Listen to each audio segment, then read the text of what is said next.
Uh, that's probably not a bad way to start the review, because unfortunately this time I don't have that much good to say.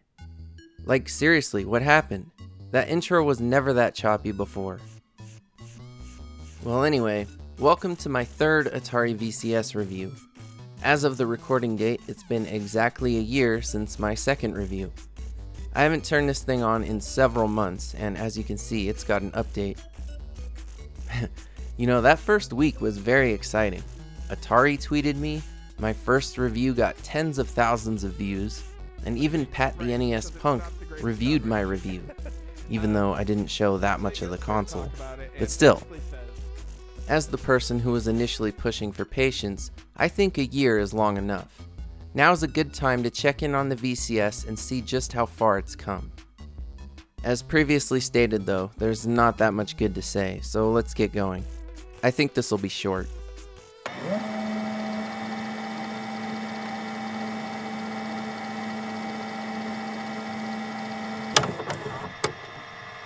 Man, that update took 13 minutes.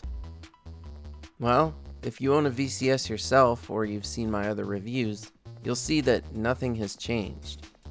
And I don't mean anything revolutionary, like I wasn't expecting the dashboard to change or something.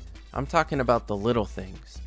You still get this weird lag when you cycle through things. It's not really an input delay necessarily, but it just gets caught up. It's not smooth, kind of like the intro. Also, I was really hoping by this point that there would be a way to sort the icons. Like if I want to group all my games together, I should be able to do that. But as far as I know, such a feature still doesn't exist. Alright, let's take a peek at the main event, the store.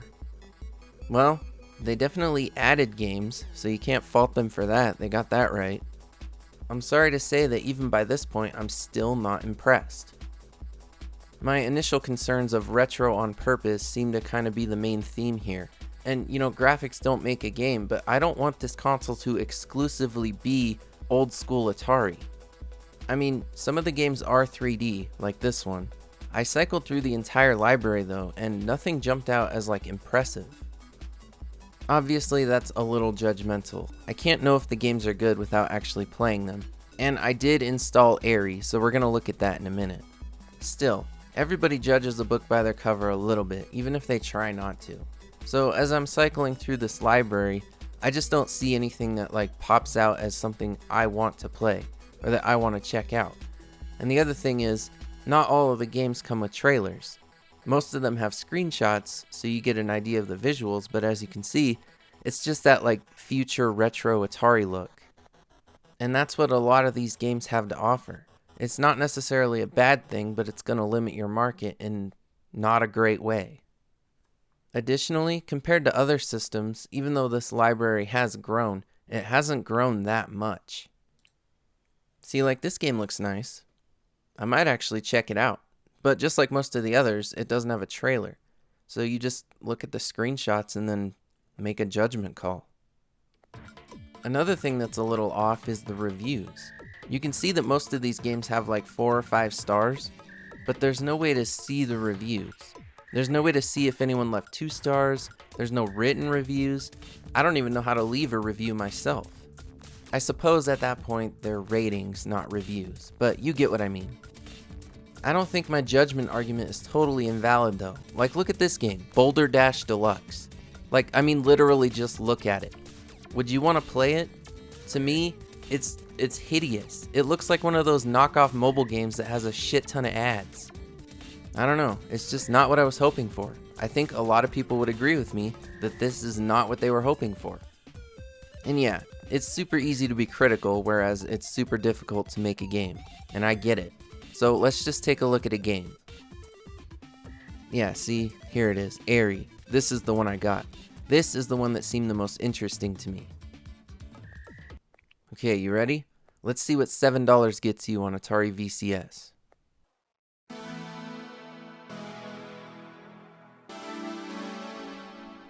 Okay, it's got audio controls. Wow, but look at that. You can barely see what I'm highlighting. Okay, so it says the game is running at 1080 in 60 frames, but as you can see, when I change the quality, The bird flapping gets way smoother when it's on low, which means the game can't even run at its full potential. I'm not even using the 4K feature on the Atari. This is just 1080. We're off to a pretty bad start here, so let's just look at the game.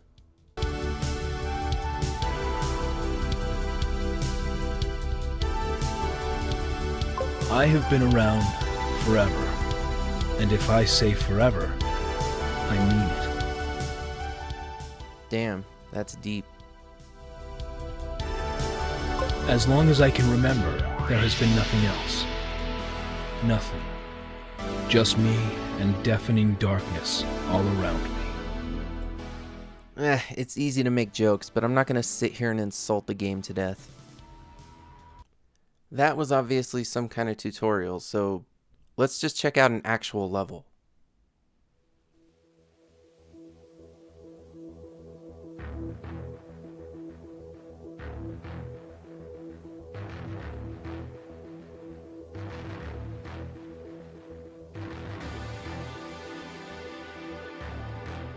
Every form of life needs a base.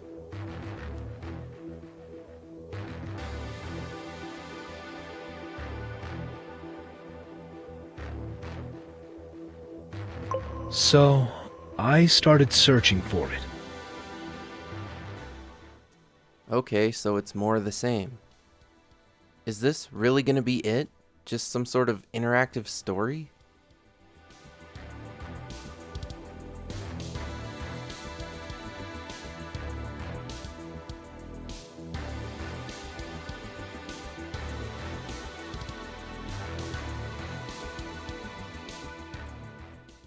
The pace is pretty dreadful. I visited countless planets in different galaxies just to finally find one drop of what I called the elixir of life. Wow. Yeah, for something stylistic like this, it's really important to get that right. It's too easy to lose track of the story because it's not fluent.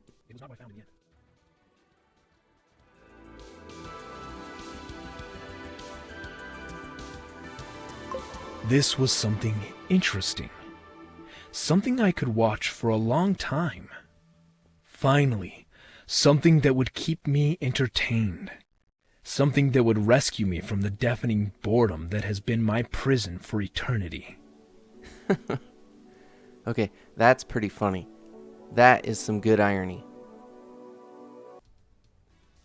You know what this is? You know what this seems like to me? This is like an advanced graphic design student's final project. Oh wow, I think this level's even more laggy. But anyway, yeah, it's functional, it's pretty, and by some definition it's finished. But I mean, if you made this, would you release it? Would you charge almost $7 for it? The goal is obviously to hear the story. There are no enemies, there are no stakes, there's no time limit. So is it really even a game? I don't know, I guess I just chose wrong in the store, which sucks because it's the one that looked the most interesting to me. Okay, well there's nothing else to say, so I want to see what happens when you die. Nah, you just respawn at the start. You know what though? I half expected to fly through that dinosaur, so good for them, I guess. There is one more thing to say. If I turn the resolution way down, the game does smooth up a little bit. Oh wow, look at that. It's way more smooth. It might actually fix some of the pacing issues too. But is there really a reason why it can't run like this in 1080? Anyway. Yeah, that's pretty much all I had for you this time. One other thing that would be really cool though is an actual media player. And I don't mean like Plex or Netflix or whatever. I'm talking about something that can read MP4s and MKVs. You know, you can load your own media. If you're not going to rely on just the games, then you might as well make it versatile. And I know, reviewing one game isn't totally transparent, but I really did choose at random. It would take a few more games to paint a more honest picture, but I'm not going to spend the money right now. My morale is a little too low right now, so I'll just give them more time. Make no mistake, I'm like the last person who wanted to be negative about the VCS. I shouldn't have to put it into PC mode to get the most out of it because I already have a PC. And 8 gigabytes should be plenty. I shouldn't have to upgrade the RAM just to get Airy to run smoothly, or any other game for that matter, but maybe I'll experiment with that next time. I still really like the console, so I'm gonna keep checking back, keep looking at the games, but hopefully one day, it'll be much more worthwhile.